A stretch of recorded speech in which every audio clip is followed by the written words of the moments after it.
Kambi ya Subtet ĩrĩa ĩkoragwo wadi-inĩ ya Ololulunga Narok ya mũhuro ĩkoretwo ĩrĩ mũciĩ kũrĩ bamĩrĩ nyingĩ iria ciathamire kuma mũtitũ-inĩ wa Masai Mau thutha wa thirikari kwambĩrĩria kũingata andũ mĩhang'o-inĩ ya kũrigicĩria, ũndũ ũrĩa ũkoretwo ũgĩcũngĩra namba ya aikari a kambi ĩno ĩthiĩ na mbere kwĩyongerera o mũthenya, na kũringana na aikari a kuma mathamire gũkũ thĩna mũnene ũrĩa ũkoretwo magũmĩire nĩ ng'aragu. Kũrũmĩrĩra thĩna ũyũ, bamĩrĩ ĩmwe ĩkambi-inĩ ĩno ĩtigĩtwo gĩcaka gĩkuũ kĩa mwana wao ũrĩa ũĩkaine ta Nicholas Kimweno wa ũkũrũ wa mĩaka 13 ũrĩa ũrathomagĩra thukuru-inĩ wa mũthingi wa Bodet, ũrĩa wĩrĩkanĩte kwĩita thutha wake kwaga irio auma thukuru. Alitoka shule kitu kama saa 7 ya mchana. Kufikia nyumbani akauliza wazazi wake, "Mama, niko na njaa." Nasikia mama yake akamwambia, "Mtoto yangu, mwanangu, sina uwezo wa kukupatia leo chakula kwa sababu sikupata kibarua mahali nilikuwa nimeenda kufanya kazi." Mtoto kusikia hiyo akaamua kujitoa uhai. Hiyo mtoto alikuwa akipenda kusoma peke yake, hakuwa na maneno mengi.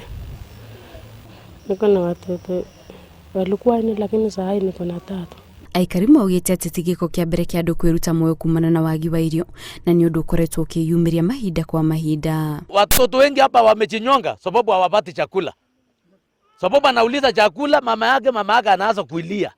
Mama analia, nitampea nini? Anashika kamba anaenda kuchinyonga. Mwingine anaenda tumbikia mtoni. Wengine because they have a lot of frustration, wanakimbia kwa barabara ovyo ovyo, wanagongwa na magari kama jana tumepoteza Jerotich. Hatuna shamba kwa hapa, tuna chakula, tunafanya kibarua mpaka tupate hiyo nini chakula. Kuna jamaa yenye ninamfanyanga kazi kwa hapa ya kukamua ng'ombe. Kambi ĩno ĩrĩa nĩ ya eka 13 gaturumo inyereri kana ĩkoretwo ĩrĩ kĩrĩgĩrĩro kĩa andũ aingĩ arĩa matigirwo matarĩ na wĩki thutha wa kũingatwo kuma mĩgũnda-inĩ yao ona matarĩ na marĩhi, na nĩkĩo mokĩte hamwe gũikia ihoya kũrĩ thirikari makĩũrio gũteithĩrĩrio na makĩria na irio iria inyihĩire bamĩrĩ nyingĩ. Naomba viongozi wote wanaosikia hii sauti tuweze kujitokeza na kutafutia hawa chakula, na pia tukae na kutafuta long lasting solution ili tukomeshe hii kupotesha maisha ya watu kwa njia ambaye haifai. Tunaona serikali ya His Excellency Uhuru Kenyatta sasa wanashughulikia mambo na BBI, wanashughulikia na mambo zingine huko nje, lakini hakuna chakula wenye wanaweza pea watu tangu tufukuzwe huko Mau. So tunaomba serikali ya Uhuru, tafadhali kuwa na huruma mzee. Kuwa na huruma kabisa. Njaa yenye iko hapa, na tulipoteza mama mwingine alikufa kwa nyumba, hakuwa amekula chochote.